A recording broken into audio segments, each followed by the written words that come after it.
میں تو اسٹیبلشمنٹ کو بولوں گا, ملٹری اسٹیبلشمنٹ کو بولوں گا, مسئلہ حل نہیں ہوا تو پھر احتجاج کروں گا. پھر یہ شکایت نہیں کرنی ہے کہ آپ پاکستان آرمی کے مخالف کرنا ہے. پارلیمنٹ ہے, ایک اسمبلی تو ہے وہاں کی, دریا بھی ہے, وہ بھی سپریم کورٹ بھی ہے, سب کچھ ہے, تو اتنا کچھ دیا ہوا ہے تو پھر اور کیا چاہیے. ماشاء اللہ کو ایکسٹینڈ کیا, وہاں پہ ماشاء اللہ نافذ کیا. رجیم چینج آپریشن ہوا تو وہاں پہ بھی رجیم چینج آپریشن ہوا. ڈنڈا سب کے لیے برابر ہے, برابر. اب ایف ڈبلیو نے گلگت کلدوز سڑک اٹھائی اور اس سڑک میں آئے دن حادثات, اتنے جنازے اٹھا کے رسیم ہم تھک چکے ہیں. پچھلے 2 سال میں دھرنوں کی تعداد کچھ زیادہ ہی ہے. یہ آپ کہہ رہے ہیں, آپ کی صحافی برادری ہے, آپ کا میڈیا کہہ رہا ہے. جہاں سے رپورٹیں پروڈیوس ہوتی ہیں اور جہاں پر رپورٹیں پہنچتی ہیں ان سے پوچھیں تو میگھالیہ ویل ریسورسز ہونے کے باوجود گلگت بلتستان ہر حوالوں سے محروم تھی. ٹرتی سردی میں بھی 2 گھنٹے بجلی آتی ہے, گیس تو ہے ہی نہیں. السلام علیکم, میں ہوں رضی طاہر.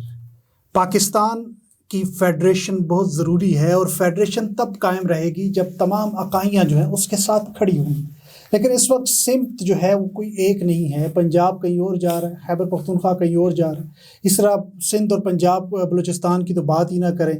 اور اگر بات کریں متنازع علاقے کی, جو ہم متنازع قرار دیتے ہیں گلگت بلتستان کی, تو وہاں پر صورتحال ایسی ہے کہ لوگوں میں علیحدگی پسندانہ جذبات جو ہیں وہ پیدا ہو رہے ہیں.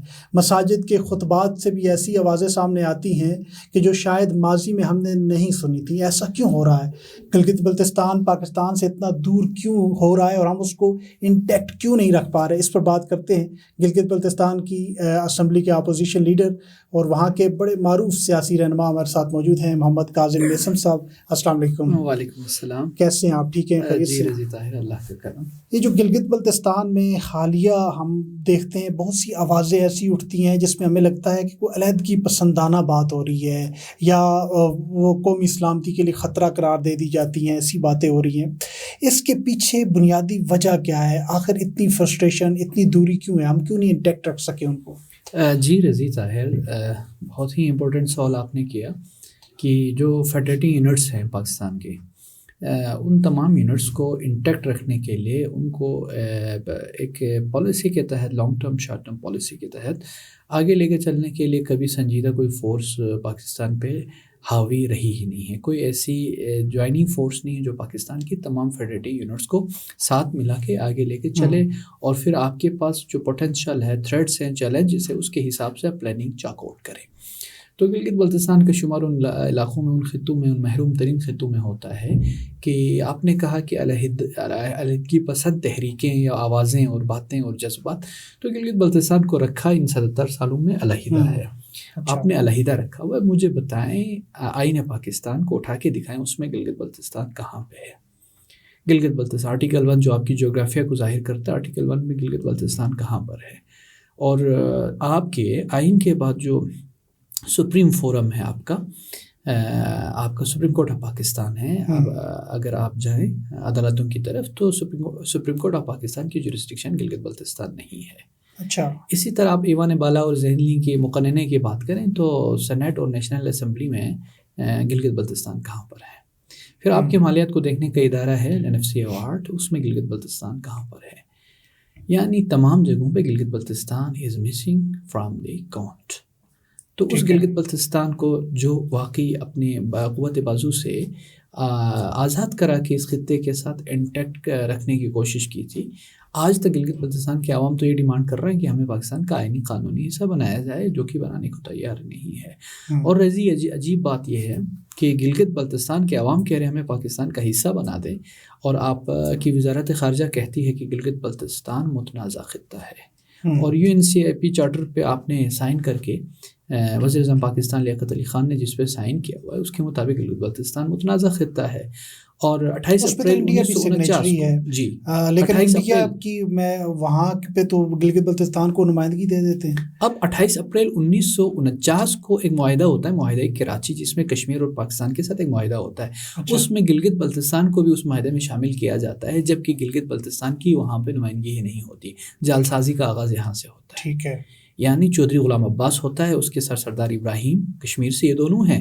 پاکستان اور کشمیر کے درمیان جو معاہدہ ہوتا ہے اس معاہدے میں گلگت بلتستان، حالانکہ گلگت کی جو آزادی کی ایفرٹ ہے وہ کشمیر سے سیپریٹ ہے، اکثر ڈفرینٹ ہے. اور پھر گلگت بلتستان میں مختلف ڈیٹس میں سپریشن کی لیبریشن کی تحریک چلی ہے. 1 نومبر کو گلگت آزاد ہوا، 16 نومبر تک. اس کے بعد پھر مختلف ایریاز کا دیامر کا الگ ٹائم ہے، ادھر غزر میں الگ ہیں. اسی طرح بلتستان میں پہلے رندو آزاد ہوا، پھر بلتستان آزاد ہوا. تو اسلحے کے ذریعے باقاعدہ اس غریب عوام نے، اب اندازہ کریں 1947 میں کس طرح کی جنگ لڑی. میرے دادا تو وہ تھے، آپ کو ایک لطیفہ بھی سناؤں، جو پدم پارٹی کو ہیڈ کر رہا تھا، ڈوگروں کو بھگا کے آگے زانسکر تک پہنچایا تھا. یعنی جو اس وقت انڈیا میں شامل ہے، میری عوام وہاں تک گئے تھے. اور میرے دادا تھے جو برطانوی فوج میں اس وقت صوبیدار تھے، اس نے اس پارٹی کو لیڈ کیا تھا. اور 1949 میں اندازہ کریں، 48 میں تو بلتستان آزاد ہوا جی بھی، پہلے گلگت پھر بلتستان. 1949 میں پھر دونوں ہائی کمشنر نے ان کو واپس بلایا تھا باقاعدہ رابطے کر کے، کیونکہ وہ حصار میں رہے، 1 سال لڑتے رہے، سرنڈر نہیں ہوئے، وہ پتلونیں چھوڑ کے نہیں بھاگے. میرے عوام وہاں بیٹھے رہے، جنگ لڑتے رہے. لڑنے کے 49 میں اس کو واپس بلا لیا. لیاقت علی خان کے ساتھ ان کی تصویر بھی ہے، اور سنا ہے اس ٹائم پہ ان کو کچھ کیش انعام کا اعلان بھی کیا، تو آج تک نہیں ملا ہے انعام. خیر وہ اپنی جگہ پہ. تو یہ صورتحال تھی، اتنے جذبے کے ساتھ لڑے. اور آج بھی 77 سال بعد بھی اب لوگوں کو یہ یقین ہو چلا ہے کہ فیڈریشن جو ہے گلگت بلتستان کو رائٹ دینے کو تیار. اب جب بھی حقوق کی بات کرے، سینٹ میں، نیشنل اسمبلی میں، دیگر اداروں میں نمائندگی کی بات کرے، تو فوراً سے کہا جاتا ہے متنازع خطہ ہے، اس سے کشمیر کاز کو نقصان پہنچتا ہے، اور انٹرنیشنل پریشر ہے. تو مجھے یہ بتائیں، انٹرنیشنل پریشر جب مقبوضہ کشمیر کے اسپیشل اسٹیٹس کو ختم کرتے وقت اس پہ کیوں نہیں ہوتا؟ کس پہ؟ انڈیا پہ. انڈیا اور آپ دونوں سگنیٹری، آپ نے خود کہا بالکل ایسے. تو پھر آپ وہ انٹرنیشنل پاورز کو کیوں خاطر میں نہیں لاتے، اور آپ ان کے سامنے ہمیشہ یس سر، اگر فرض بھی کرے نا یس سر کر، یہ بھی ٹھیک ہے. اگر وہ ہے تو پھر اپنی منمانی کی چیزیں کرتے وقت آپ نے کچھ ایریا، تاشورخان کا ایریا چائنا کو دیتے وقت، اس وقت آپ کو انٹرنیشنل پاورز یاد نہیں آئی، وہ آپ کو UNCIP چارٹر یاد نہیں آ گئی. آپ نے ہی دیا تھا نا، ہم نے تو نہیں دیا تھا. یعنی وہ متنازع خطے کے علاقے کو آپ نے کیسے چائنا کو تشت میں رکھ کے پیش کیا؟ یعنی جہاں پہ ضرورت ہوتی ہے وہاں پہ ہم انٹرنیشنل پاورز کو خاطر میں نہیں لاتے، جہاں ترجیحات میں شامل نہیں. لیکن یہ ترجیحات میں شامل نہ ہونے کی وجہ تو پتہ چل گئی کہ کس طرح وہاں کے لوگوں کو انٹیکٹ نہیں رکھا جا رہا. اب آتے ہیں ایک عام روزمرہ کی زندگی پر. یعنی وہاں کا عام تاجر وہ سڑکوں پر نظر آتا ہے، ٹرانسپورٹر سڑکوں پر نظر آتا ہے، وہاں کے مذہبی جو حلقے ہیں وہ سڑکوں پر نظر آتے ہیں. اور پچھلے 2 سال میں دھرنوں کی تعداد کچھ زیادہ ہی ہے. یعنی آپ سکردو میں دیکھیں تو وہاں تو دھرنے مسلسل جاری رہتے ہیں، یا شگر کے علاقوں میں اور دیگر جو بارڈر ایریاز ہیں وہاں پہ یہ مسلسل 2 سال سے ہم دیکھ رہے ہیں. اتنے احتجاج کیوں ہو رہے ہیں؟ یہ آپ کہہ رہے ہیں، آپ کی صحافی برادری کہہ رہی ہے، آپ کا میڈیا کہہ رہا ہے. اور جہاں سے رپورٹیں پروڈیوس ہوتی ہیں اور جہاں پر رپورٹیں پہنچتی ہیں ان سے پوچھیں تو وہ کہیں گے آل از ویل، سب ٹھیک ہے، سب ٹھیک ہے، یوتھ بھی ٹھیک ہے. چند لوگ ہیں جو پروٹیسٹ کرنے والے ہیں، چند لوگ ہیں بس جن کو تکلیف ہے پروٹیسٹ کی. دیکھیں ہمیں بالکل بھی شوق نہیں ہے، میری عوام کو سڑکوں پہ بیٹھنے کی کوئی تکلیف نہیں، کوئی شوق نہیں ہے. آج کے دن بھی ہنزے میں لوگ -18 کی سردی میں سڑک پہ بیٹھے ہوئے کہ کیس بند ہے. اور وہ شاہراہ جس سے پاکستان اور چائنا ملتا ہے، وہ اس شاہراہ پہ لوگ تیسرے چوتھے دن بیٹھے ہوئے، کسی کو ٹچ سے مچ نہیں ہے. اور گلگت بلتستان ایسا ایریا ہے جہاں بے تحاشا پوٹینشیل ہونے کے باوجود، ریسورسز ہونے کے باوجود، گلگت بلتستان ہر حوالوں سے محروم ہے. آپ اندازہ نہیں کر سکتے، اس ٹھٹھرتی سردی میں بھی 2 گھنٹے بجلی آتی ہے. اچھا، ایوریج پورے گلگت بلتستان میں 2 سے 3 گھنٹے بجلی آتی ہے، جبکہ اسی گلگت بلتستان میں 60,000 میگا واٹ کی وہاں پہ پوٹینشیل موجود ہے. گیس تو ہے ہی نہیں ہے، ڈیفورسٹیشن ہو رہی ہے. اچھا، اسی طرح انفراسٹرکچر، ڈیولپمنٹ سیکٹر، دیگر چیزوں میں ہم پہ یہ گلگت بلتستان کو یہ جتایا جاتا ہے کہ مثلاً خاص کر وفاقی جماعتیں کہ ہم گلگت بلتستان کو پال رہے ہیں، جبکہ حقیقت اس کے برعکس ہے. وہ سالانہ کو 17-18 ارب دیتے نہیں، 17-18 ارب روپے ڈیولپمنٹ کے ہیں. 17-18 ارب کا مطلب یہ ہے نالا لئی کی صفائی کے لیے آپ 20 ارب روپے خرچتے ہیں. جوک ہے اس دور میں. میں دوستوں کو یہ بھی کہتا ہوں فوراً پہ شکر کر کوئی ٹریلینر گلگت بلتستان کا نہیں ہے، ورنہ سالانہ ڈیولپمنٹ اور نان ڈیولپمنٹل اگر بجٹ کو اٹھا کے دیکھیں تو 70-80 ارب میں گلگت بلتستان کو آرام سے سالانہ پالا جا سکتا ہے. یہ ایک شیخ کی عیاشی پہ اس سے زیادہ خرچے ہوتے ہیں 1 سال میں. تو گلگت بلتستان کو فائنینس فائنینشلی انیکسیس میں بالکل بھی جگہ نہیں دی گئی. گلگت بلتستان کے عوام کا یہی کہنا ہے کہ ہمیں ہماری جو ڈیو رائٹ بنتی ہے, ہم صدقہ کھانے کو تیار نہیں ہے. دائم پڑا ہوا تیرے در پہ نہیں ہوں میں, خاک ایسی زندگی پہ کہ پتھر نہیں ہوں میں. تو ہم یہ نہیں چاہتے کہ ہم صدقہ کھانا نہیں چاہتے, ہمارا ڈیو شیئر جو بنتا ہے. مثلا ڈیو شیئر کیا ہے؟ ڈیو شیئر یہ ہے کہ پاکستان نے آپ نے ہی جو فارمولا بنایا گیا ہے, جس فارمولے کے تحت آپ کے فیڈریٹو یونٹس کو آپ بجٹ ایلوکیٹ کرتے ہیں, جس میں آپ کے آئینی صوبے بھی ہیں اور کشمیر بھی ہے. کشمیر کے ساتھ آپ فائنینشیل ایگریمنٹ کر سکتے ہیں. گلگت بلتستان کے ساتھ کیوں نہیں کر سکتے؟ اس لیے کہ گلگت بلتستان میں ریاست مخالف تحریکیں نہیں چلی ہیں یا نعرے نہیں لگے, اس لیے نہیں کرتے ہیں. یا ہمارے پولیٹیکل جو لاٹ ہے وہ یہاں کے آقاؤں کے اشارے پہ چلتے ہیں, اس لیے کرتے ہیں. یا بیک جنبش قلم جو ہے وہاں کی اسمبلی کو گرائی جاتی ہے, اس لیے کرتے ہیں یا کس لیے کرتے ہیں؟ تو ہمیں فائنینشیل انیکسیس میں جو آپ کا یارڈ اسٹک ہے, ایک ایگریمنٹ ہو فیڈریشن کے ساتھ گلگت بلتستان کی آپ کے NFC طرز پہ. اس کے بعد کیا ہوگا, جو ہمارا رائٹ ہے نا, ڈیو رائٹ, وہ ہمیں ملے گا. ہم یہ نہیں سمجھیں گے کہ ہم پہ زیادتی ہوئی ہے اور یہاں موجود سیاسی حکمرانوں کو, وفاق کو یہ اندازہ ہو جائے گا کہ آپ صدقے نہیں دے رہے ہیں, ان کے ڈیو رائٹ دے رہے ہیں. یا تو اس بوجھ کو اٹھانا پڑے گا گلگت بلتستان کو, یا یہ کہنا پڑے گا کہ گلگت بلتستان کو ہم ہر صورت میں فیسیلیٹیٹ کریں گے, یا تو کہنا پڑے گا یہ ہمارے اوپر بوجھ ہے, لائبلٹی ہے. جبکہ حقیقت یہ ہے کہ اگر گلگت بلتستان کو پاکستان سے مائنس کرے, وہ آپ کی جیو اسٹریٹجک کو اگر اٹھا کے دیکھیں تو گلگت بلتستان کی جغرافی کہاں پر ہے؟ ایک طرف انڈیا ہے, ایک طرف رشیا ہے, ایک طرف چائنا ہے, بفر زون ہے. چائنا آپ کا نیبر کنٹری نہیں بن سکتا. CPEC تو آپ کو اسی دن ختم ہو جس دن آپ گلگت بلتستان کو مائنس کر کے سوچیں. آپ گلگت بلتستان کو مائنس کر کے سوچیں. آپ ابھی 2 ڈیم بھی اسی طرف بن رہے ہیں جی, داسو ڈیم اور دیامر بادشاہ ڈیم بھی اسی طرف بن رہے ہیں. صرف یہ نہیں, آپ کا گلیشیئر اگر میلٹ ہو جائے, اگر ڈیفورسٹیشن اور دیگر گلوبل وارمنگ اور دیگر چیزوں کے نتیجے میں, تو آدھا پاکستان سوکھ جائے گا. پنجاب کا علاقے کی اہمیت تو بہت زیادہ ہے. اب آتے ہیں جو وہاں کی جو مقننہ ہے, وہاں کی جو پارلیمنٹ ہے, وہ تو بنائی ہوئی ہے نا, ایک اسمبلی تو ہے وہاں کی, اور اس کے ساتھ عدلیہ بھی ہے, وہ بھی سپریم کورٹ بھی ہے, سب کچھ ہے. تو اتنا کچھ دیا ہوا ہے تو پھر اور کیا چاہیے؟ دیکھیں, پہلی بات میں نے گزارش یہ کی کہ پاکستان کے کسی بھی ادارے میں گلگت بلتستان کی نمائندگی نہیں ہے, اور یہ کہا جاتا ہے کہ گلگت بلتستان متنازع ہے, اور انڈیا یہ کہتا ہے گلگت بلتستان ہمارا حصہ ہے. اس کنٹرڈکس کو ختم کرنے کی ضرورت ہے. یہ کنٹرڈکس ہے, انڈیا کہتا ہے ہمارا حصہ ہے اور لوک سبھا راجیہ سبھا میں نمائندگی ہے, یہاں کہتا ہے کہ آپ متنازع. یہ اس سے غلط تاثر مل رہا ہے. دوسرا یہ کہ وہاں ہماری جو اسمبلی ہے جس کا میں رکن ہوں, اپوزیشن لیڈر بھی, آپ مجھے یہ بتائیں, جب custodian of the house speaker کو اس کی اسمبلی میں جانے نہ دیا جائے, ایک اردلی تو نہیں کہہ سکتے نا, یہاں اردلی کہہ سکتے, ایک وہاں پہ ایک پولیس سپاہی آ کے دروازے پہ تالا لگا تھا اور اندر نہیں جا سکتے. کیوں؟ رجیم چینج کے بعد, رجیم چینج آپریشن کامیاب ہونے کے بعد دوبارہ الیکشن ہونا تھا, نئے CM کو منتخب کرنا تھا, تو ایک اسپیکر کو اس کی اپنی اسمبلی میں, جس کسٹوڈین کے وہ کسٹوڈین ہے جس ہاؤس کے, ادھر جانے نہیں دیتا. اس اسمبلی کو کیا بنا کے رکھا؟ اس میں کتے لے کے جایا جاتا ہے. اس اسمبلی کے اراکین کو, جو قرآن پہ حرف لے کے 18 بندے تیار ہوتے ہیں CM بنانے کے لیے, اس اسمبلی کے اراکین کو ہانگ کے کہیں اور لے کے جایا جاتا ہے, جس کو حکمران بنا کے عوام نے بھیجا تھا. اور پھر صرف یہی نہیں ہوتا, وہاں جب تعداد پوری ہو جاتی تو پیچھے عدالت سے اسٹے آ جاتی ہے. اس وقت تک اسٹے قائم رہتی ہے, اس دن تک جب تک بندے پورے نہیں ہوتے. یہ اسمبلی کی صورتحال ہے. رضی, گلگت بلتستان کے عوام کی بھی یہی بیسک ڈیمانڈ ہے. نمبر 1 کہ گلگت بلتستان اسمبلی کو آئین ساز بنائیں. وہ کس لیے؟ اس لیے کہ رضی صاحب ہوتے کون ہیں جو مجھے آرڈر تھما دے اور کہے کہ آپ نے اس کے مطابق GB کو چلانا ہے. اس وقت جو GB آرڈر 2018 ہے, خاقان عباسی لے کے آئے تھے, اسمبلی میں لے کے آئے تھے, عوام نے, وہاں کے اراکین اسمبلی میں اس کو پھاڑ دیا تھا, پھینک دیا تھا.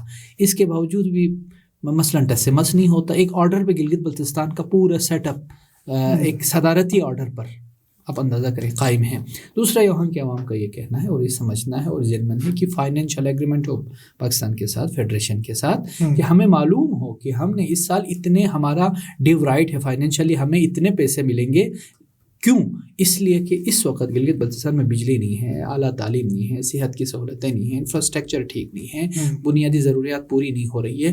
اب اس کے لیے ہر دفعہ آپ کے جو وہاں پہ موجود آپ کا چیف ایگزیکٹو ہے یا دیگر اراکین اسمبلی ہے, وہ آ کے ماتھا رگڑتے پھرتے ہیں, کبھی بلاول کا جوتا اٹھا کے پھرتے ہیں, کبھی شہباز شریف کے پیچھے. آپ کے پاس ہیلی کاپٹر بھی نہیں ہے کوئی جہاں بہت زیادہ ضرورت ہے. نہ ہیلی کاپٹر ہے نہ کچھ اور ہے. ہمارے پاس جو کچھ ہے وہ اپنی جگہ پہ. تو اس خطے کو پلان کرنے کے لیے ان کو پتہ ہو کہ ہماری یہ ریسورسز ہے اور ہم نے ہماری یہ چیلنجز ہیں, ہماری یہ پوٹینشیلس ہے, اور ہم اس کو یوں ٹھیک کر سکتے ہیں. ابھی اس خطے میں اس کے پہلے کہ ہمارے کہ خان صاحب نے کیا کیا, لیکن اب جو ہو رہا ہے پہلے اس پہ بات کر لیتے ہیں.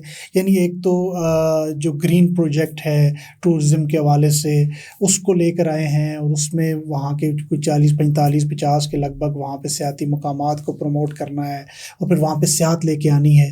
تو یہ کوئی ایک انیشیٹو یہ ہے, سننے میں آیا تو یہ بھی نہیں چلنے دیا گیا. پھر وہاں پہ ڈرائی فوڈ کے حوالے سے بہت بڑا کام ہے, اس کام میں بھی اگر گلگت بلتستان کے لوگ اگر وہاں کچھ نہیں کر رہے, مطلب میں تو یہ ایز اے لے مین سوال کر رہا ہوں نا کہ جی بی والوں کے پاس پتھر بھی ہیں نایاب قسم کے, منرلز بھی ہیں, پانی بھی ہے, ہر چیز ہے, تو وہ کیوں نہیں آگے بڑھ رہے؟ معدنیات بھی ہیں. جی بہت شکریہ, وسائل بھی ہیں. بہت اہم سوال ہے. ایک تو یوتھ میں فرسٹریشن بھی اسی بات پہ ہے, اور ہماری یوتھ پڑھی لکھی یوتھ ہے اور جرأت مند بھی ہے. حسن اتفاق یہ ہے کسی بھی عوامی مسئلے پہ سڑکوں پہ نکل آتے ہیں, اس وقت تک نہیں اٹھتے جب تک مسئلہ حل نہ ہو. اور یوتھ اب عوامی جدوجہد سے شاید نکل رہی ہے, چونکہ 77 سال مایوس ہو رہی ہے. 77 سال بھی ایک بندہ آواز دے 77 سال بعد بھی آپ سننے کو تیار نہ ہو, تو پھر 77 سال بعد وہ کیا کرے گا؟ وہ کچھ اور کر جائے گا. اب یوتھ فرسٹریشن کی اس لیول پہ ہے. یوتھ کو آپ مطمئن نہیں کر سکتے. آپ 3 اجلاس 4 پروگرام کے ذریعے یوتھ کو آپ نہیں ٹرخا سکتے. اور یوتھ اتنی زبردست یوتھ ہے کہ آپ سے اپڈیٹڈ ہے, آپ سے بریلینٹ ہے, آپ سے کمپیٹنٹ ہے, آپ سے زیادہ وہ فیوچرسٹک اپروچ رکھنے والی یوتھ ہے. الحمدللہ اس یوتھ کو آپ ڈکٹیٹ نہیں کر سکتی. تو گلگت بلتستان میں اگر ہم دیکھیں کہ کن کن سیکٹرز میں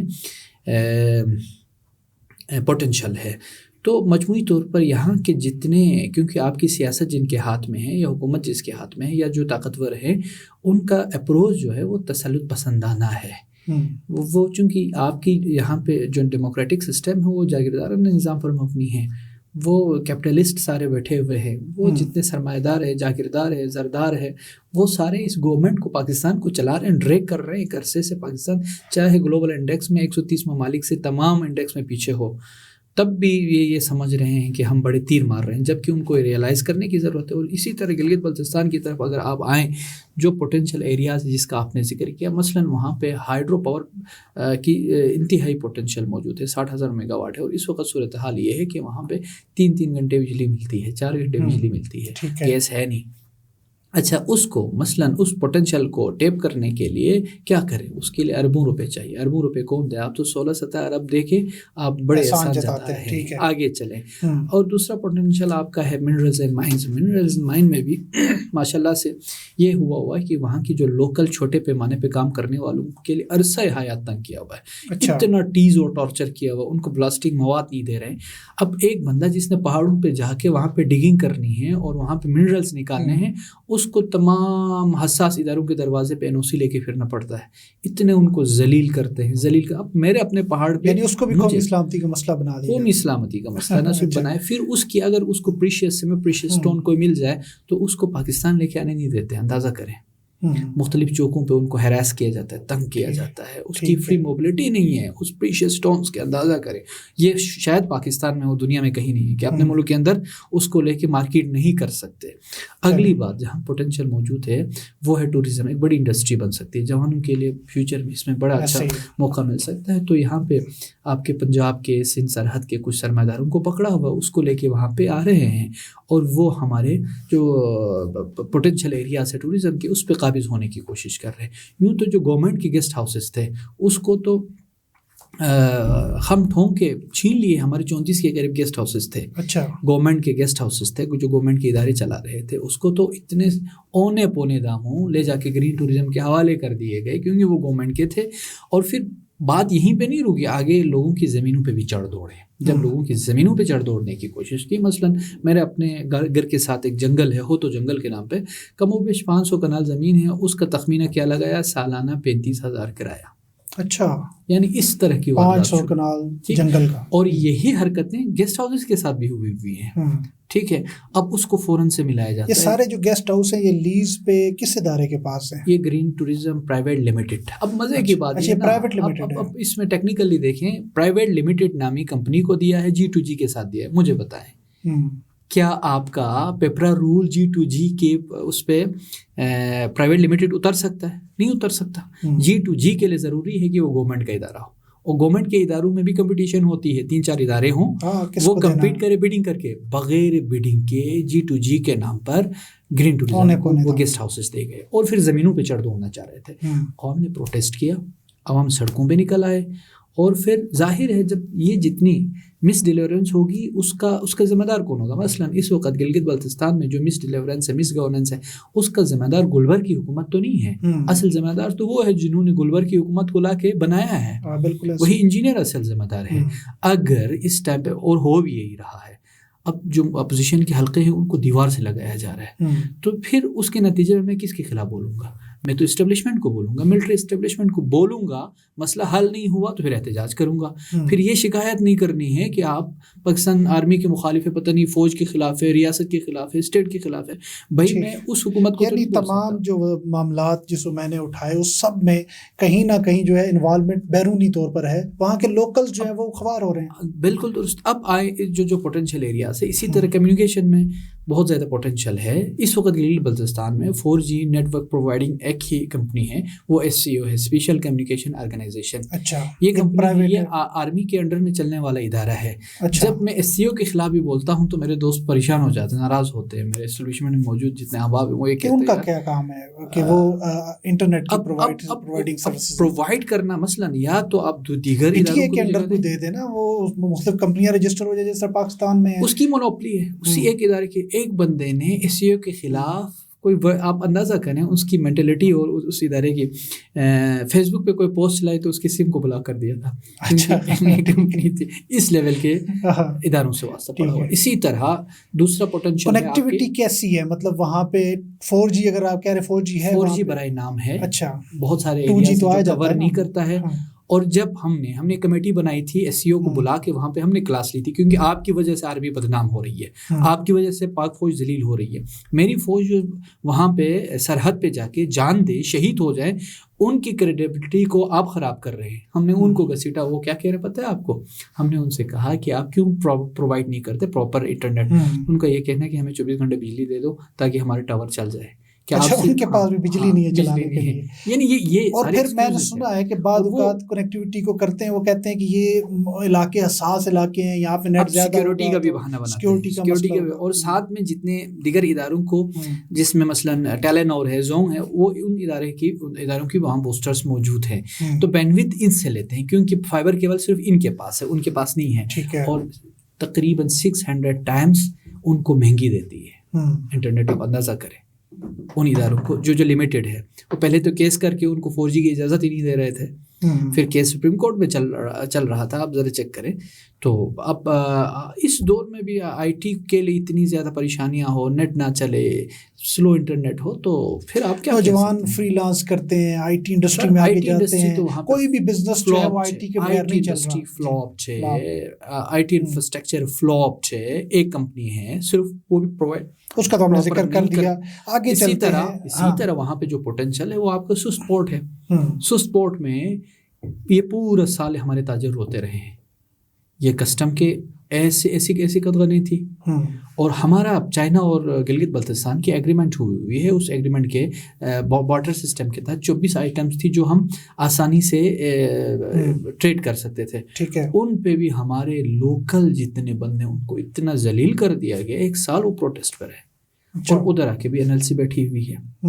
اب روئیں تو کس کے روئیں, کون سے معاملات ہیں جس پہ ہم شور مچیں. اسی طرح SCO, FW, NLC اور گرین ٹورزم, یہ 4 جو ہیں وہاں پہ تمام انڈسٹری پر حاوی ہیں. صرف یہ نہیں, آگے بڑھیں, آپ کے ڈیولپمنٹ سیکٹر میں جائیں.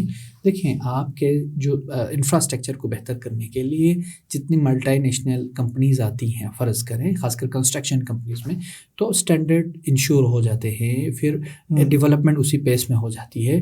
وہاں پہ جتنی ڈیولپمنٹ ہوتی ہے یا NLC اٹھاتی ہے یا FW اٹھاتی ہے. اب FW نے گلگت کردوز سڑک اٹھائی اور اس سڑک میں آئے دن حادثات, اتنے جنازے اٹھا کے رضی ہم تھک چکے ہیں. ہمارے عزیز کے جنازے ہم نے اٹھائے اس سڑک پہ. جب وہ سڑک نہیں بنی تھی اس وقت اتنے جنازے نہیں اٹھتے تھے جو بننے کے بعد اب اٹھی ہے. اور اتنا سب سٹینڈرڈ کام ہوا. جب ہم شور کرتے ہیں تو فوراً سے پھر کہا جاتا پتہ نہیں یہ انٹی اسٹیبلشمنٹ. یہی ہم نے اس کمپنی کو بتایا, بھائی یہ کنسٹرکشن کمپنی ہے, یہ ادارہ ہے. تو کنسٹرکشن میں بھی آ کے ایک کمپنی ہوا بال جان ہر جگہ پہ یہی ہو رہا ہے. لیکن اب آتے ہیں تھوڑا سا آخر میں کہ وہاں پہ عمران خان کی سپورٹ بہت زیادہ دیکھنے کو مل رہی ہے. خان صاحب کے دور میں آپ بھی وہاں پہ رہے, 2 وزارتیں آپ کے پاس رہیں. خان صاحب نے کون سی دودھ اور شہر کی نہریں کی جو لوگ اتنا انٹیکٹ ان کے ساتھ ہیں؟ جی دیکھیں, پہلی بات تو یہ ہے کہ عمران خان نے گلگت بلتستان کو جو کہ ارریلیونٹ تھا, آئسولیٹ تھا پاکستان سے, ایک KKH تھی, اگر وہ بلاک ہو جائے تو پاکستان سے زمینی راستہ ختم, موسم ذرا سا خراب ہو جائے تو فضائی یا آسمانی راستے ان سے ختم, آپ ارریلیونٹ. اور وہ بھی اتنی لاجسٹیکلی امپورٹنس کے حامل اس جگہ کو بھی آپ نے پراپر پاکستان کے ساتھ یا اسلام آباد کے ساتھ اس فاصلے کو کم کرنے کے لیے کسی نے کوئی پلان کام نہیں کیا تھا. خان صاحب نے کیا کیا کہ ملٹیپل انہوں نے راستے دیے, ایکسیسز دیے, تاکہ گلگت بلتستان پاکستان کے ساتھ انٹیکٹ بھی رہے اور وہاں کی جو ٹوریزم انڈسٹری ہے وہ بھی بوسٹ ہو جائے. اس کے لیے شگرتھم روٹ پہ کام کیا. یہ مظفر آباد سے استور ویلی روڈ اور شگرتھم, یعنی آپ کا اسلام آباد سے اسکردو کا فاصلہ سمٹ کے 10 گھنٹے ہونا تھا. ٹھیک ہے, KKH سے ہٹ کر بھی. اچھا, KKH کے علاوہ پھر آپ کا شندور روڈ 50 ارب کا آپ کا شندور سے گلگت تک کی ایکسیس دے دی. ٹھیک ہے, اب اس کے نتیجے میں زمینی. اسی طرح فضائی راستے کے لیے آپ کیلو میں ہوگا کہ اسکردو ایئرپورٹ کو انٹرنیشنل ایئرپورٹ بنا دیا. جی, یوں اندر بھی بہت ساری سڑکیں ایسی دیں جس میں شاہراہ نگر سمیت, جس سے خطے کی انفراسٹرکچر بلڈ ہوتا کہ آپ کی ٹوریزم انڈسٹری اور دیگر اکنامیکل جتنی ایکٹیویٹیز ہے وہ ڈائریکٹ تعلق رکھتا ہے آپ کے بہتر انفراسٹرکچر سے. وہ ٹھیک کیا. اس کے ساتھ آپ کے ہیلتھ سیکٹر میں ملٹیپل ہاسپٹلس دیے. اسی طرح گلگت بلتستان میں ٹوریزم کے میدان میں بھی انہوں نے یعنی پہلی دفعہ 375 ارب روپے گلگت بلتستان کو فائنینشیل انیکسس سے گنجائش دے دی تاکہ وہاں کے انفراسٹرکچر بلڈ ہو, بہتر ہو. ٹھیک ہے, اور اس عمران خان کے ساتھ لوگوں کی اٹیچمنٹ تو بنتی ہے جنہوں نے قومی اداروں میں بھی نمائندگی کی کوشش کی تھی. قیدی نمبر 804. تو آج بھی آپ دیکھتے ہیں کہ اور یوتھ یہ سمجھتی ہے نا رضی کہ اس ملک میں جہاں پر ہمیشہ جمہوریت کے نام پہ جو فیوڈلسٹ ہے وہ جمہوریت کا لبادہ اوڑھ کے بیٹھے ہیں, یا ڈکٹیٹرز کے پلے ہوئے لوگ جو معمور لوگ ہیں انہوں نے جمہوریت کے لبادہ اوڑھے ہیں. کبھی بھی ٹرو سینس میں ڈیموکریسی کو یا ایرسٹوکریسی کو یہاں ڈیولپ کی ہے, ڈیموکریسی کو یہاں ڈیولپ ہونے نہیں دیا ہے.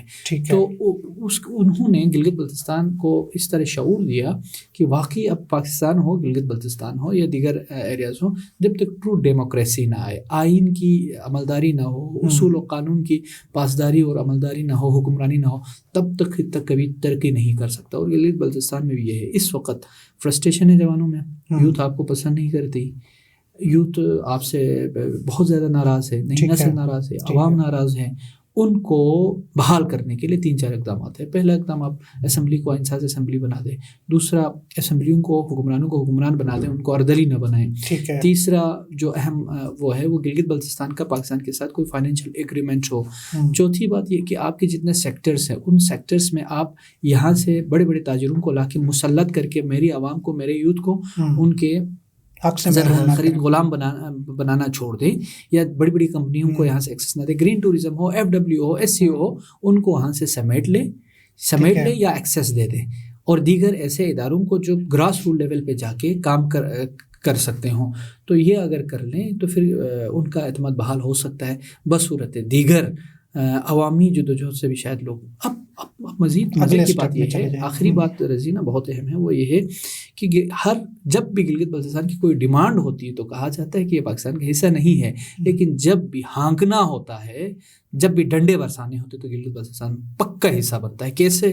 جب بھی یہاں پہ آپ کے مارشاء اللہ کو ایکسٹینڈ کیا تو گلگت بلتستان کو انٹیکٹ رکھا, وہاں پہ مارشاء اللہ نافذ کیا. ٹھیک ہے, جب بھی مارشاء اللہ آیا. اسی طرح رجیم چینج آپریشن ہوا تو وہاں پہ بھی رجیم چینج آپریشن ہوا. شیڈیول 4 کو یہاں پہ اطلاق ہوا, شیڈیول 4 کا ادھر بھی ہوا. یہااں دہشت گردوں کے لیے ہوا, ڈنڈا سب کے لیے برابر ہے. اور وہاں پہ جو شیڈیول 4 ہے, اس شیڈیول 4 کے نتیجے میں کیا کر رہے ہیں, جو عوامی حقوق کی باتیں کرنے والے مجھ جیسے سوشل ایکٹیوسٹ, ایکشن کمیٹیز کے لوگ ہیں, ان کو اٹھا کے دہشت گردی کے دفعات لگا رہے ہیں.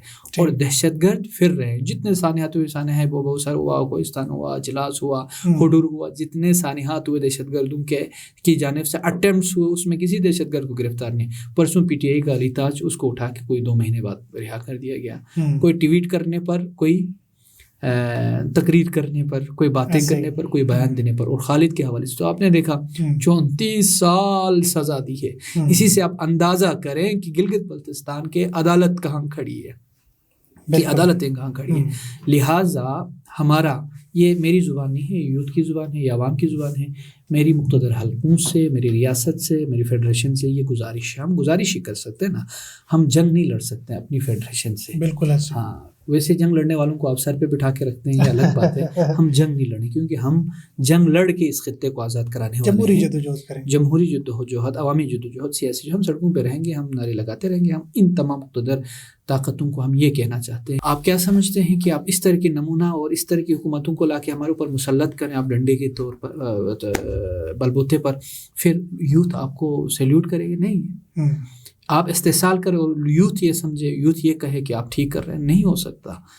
آپ کو اعتماد بحال کرنے کی ضرورت ہے، ملٹیپل لیئرز پہ آپ کو کام کرنے کی ضرورت ہے. بصورت دیگر گلگت بلتستان ایک لاوا بن چکا ہوا ہے، اور آپ کے جتنے حکمران ہیں، سیاسی حکمران، نہ ان کے درد کو سمجھ سکتے ہیں گلگت بلتستان کے، نہ گیج کر سکتے ہیں. اور وہاں سے جو رپورٹیں آتی ہیں وہ آل از ویل کی رپورٹیں آتی ہیں، اور آپ کو یہ لگتا ہے سب کچھ ٹھیک ہے. میں کہتا ہوں، میں دیانتاً کہتا ہوں، امانتاً کہتا ہوں کہ گلگت بلتستان میں عوام میں فرسٹریشن ہے، مایوسی بڑھتی جا رہی ہے. محرومیوں کا جو احساس ہے وہ عوام کو تڑپا رہا ہے. وہ احساس اس کو ان کو جب تک ایڈریس نہیں کریں گے، تشخص نہیں دیں گے، ان کو اپنا جب تک نہیں سمجھیں گے، ان کو گلے جب تک نہیں لگائیں گے، دن کو گلے رات کو کچھ اور نہیں، دن کو بھی رات کو بھی گلے جب تک نہیں لگائیں گے، ان کو یہ ریئلائز جب تک نہیں کرائیں گے کہ ہم ایک جسے کہیں نا ریاست ماں ہوتی ہے، ماں کا رول جب تک آپ پلے نہیں کریں گے، ڈنڈے سے کب تک ہانکتے رہیں گے، شیڈول فورس سے کب تک ان کو آپ ڈراتے رہیں گے. ٹھیک ہے. بچوں کو ظاہر سی بات ہے، ریاست کی تمام فیڈریشنز کی تمام جو اکائیاں ہیں سب کو ڈنڈے سے ہانکنا جو ہے وہ ختم کرنا ہوگا. بہت شکریہ آپ کا. ہم نے آج کوشش کی ہے کہ گلگت بلتستان کے تمام مسائل پر سیر حاصل گفتگو ہو سکے. وقت ان کے ساتھ آئندہ بھی نشستیں ہوتی رہیں گی تاکہ ہم یہ بات پوری پاکستان کی قوم تک، عوام تک پہنچا سکیں.